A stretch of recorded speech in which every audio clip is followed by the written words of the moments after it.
ये सोहेल की रे की करबी তোরা সোহেল তুই কত তুই না তুমি ভিডিও করতে আমি তার কই যাক ভালোই লাগতেছে খিচুড়ি পাকাবি না জি জি খিচুড়ি লেটকা খিচুড়ি না লেটকা সবজি খিচুড়ি আরে করে কই সামনে আমরা কত সামনে কত না বাবা আমি জানা আমি তো বকবক করে কাটতে হলো ভালোই আলহামদুলিল্লাহ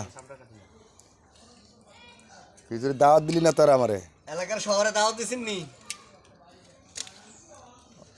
তোমরা দাওয়াত দিলে খাইবা ইয়া বেটারা একটা খানা পাইছিস তোরা খিচুড়ি আর খিচুড়ির মর্ম বুঝেননি আপনারা শীতিতে তো খিচুড়ি খেয়ে শীতিতে আর কি বিরিয়ানি খাবি কি আর কি খিচুড়ি বিরিয়ানি মাছে খাইতাম ওটা নষ্ট করে কয়জন বিরিয়ানি খেতে যারা খাই আর না আপনি পারেন আমি পারি না কিন্তু খিচুড়ি